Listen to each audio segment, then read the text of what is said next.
नमस्कार दोस्तों, आपका स्वागत है 25 पॉडकास्ट टेलर में। नमस्कार। आज हम इराक के बारे में बात कर रहे हैं उपलब्ध स्रोतों के आधार पर। पिछले 50 सालों में इराक ने बहुत कुछ देखा है। युद्ध, अस्थिरता और अब शायद उम्मीद की कुछ किरणें। बिल्कुल। कोशिश यही रहेगी कि इन स्रोतों से जो जानकारी मिली है उसके जरिए हम पिछले 50 सालों के मुख्य पड़ाव समझें, क्या हुआ, क्यों हुआ और आज इराक कहाँ खड़ा है। तो कहानी की शुरुआत कह सकते हैं 1979 से होती है। सद्दाम हुसैन का सत्ता में आना ये एक बहुत बड़ा मोड़ था। हाँ बिल्कुल।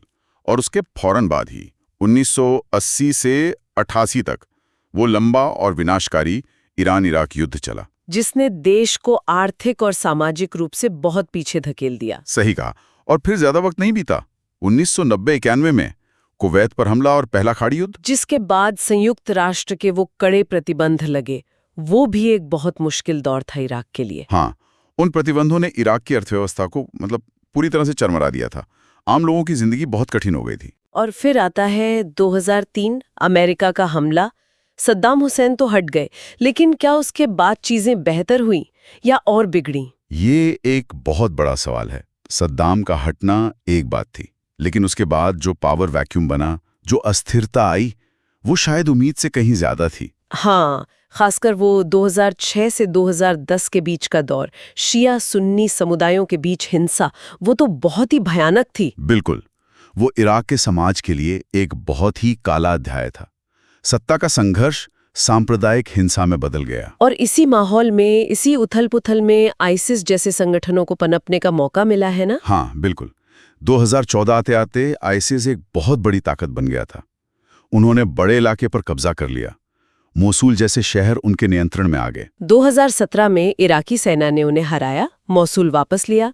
ये एक बड़ी कामयाबी थी, पर क्या इससे स्थिरता आ गई? देखिए, आईसिस का वो संगठित रूप तो टूट गया, ये सच है, लेकिन जिन वजहों से इराक में लगातार अस्थिरता रही है, वो वजहें अभी भी मौजूद हैं।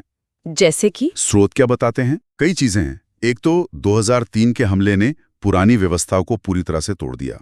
फिर जैसे हमने कहा, शिया सुन्नी समुदायों के बीच सत्ता का संघर्ष, आईसिस जैसे गुटों का उभरना और बाहरी ताकतों का दखल। हाँ, वो भी एक बहुत बड़ा फैक्टर है।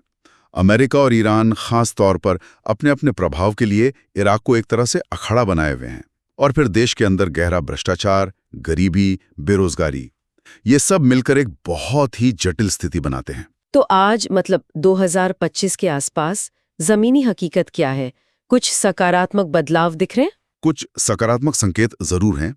जैसे आईसिस कमजोर हुआ है तो सुरक्षा की स्थिति मैं कहूंगा थोड़ी बेहतर हुई है। कुछ जगहों पर पुनर्निर्माण का काम भी चल रहा है। निवेश की भी कोशिशें हो रही हैं। लेकिन चुनौतियां अभी भी बढ़ी हैं। बहुत बड़ी। राजनीतिक अस्थिरता तो जैसे स्थायी हो गई है। सरकारें आती जाती रहती हैं, उनमें स्थिरता नहीं है। बेरोजगारी खासकर युवाओं में बहुत ज्यादा है। भ्रष्टाचार कम नहीं हुआ है। और इसी वजह से वो विरोध प्रदर्शन भी होते रहते हैं। बिल्कुल। लोगों में, खासकर नौजवानों में बहुत गुस्सा और निराशा है। उन्हें लगता है कि व्यवस्था उनके लिए काम नहीं कर रही। और बाहरी दखलंदाजी वो तो चली रही है। अमेरिका, ईरान, तुर्की, सबका अपना अपना एजेंडा है। अच्छा, एक और बात, इराक यात्रा के बारे में क्या जानकारी है? क्या वहां जाना सुरक्षित है?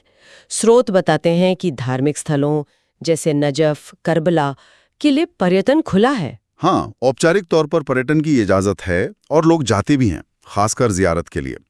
लेकिन सुरक्षा का जोखिम अभी भी है। शहरों से बाहर या सीमा के करीब वाले इलाकों में खतरा ज्यादा है। कई देशों ने अभी भी यात्रा चेतावनी जारी रखी हुई है। तो सावधानी जरूरी है। और अगर हम इराक के समाज और संस्कृति की बात करें, अरबी भाषा, कुर्दिश भी कुछ हिस्सों में, शिया सुन्नी आबादी। देखिए, इराक की सांस्कृतिक जड़ें बहुत गहरी हैं। मेसोपोटामिया की धरती है वो। धर्म का प्रभाव बहुत मजबूत है। इस्लाम, शिया और सुन्नी दोनों। अरबी मुख्य भाषा है। उत्तर में कुर्दिश बोली जाती है। खान पान, रहन सहन में आपको वो पुरानी तहजीब की झलक मिलेगी।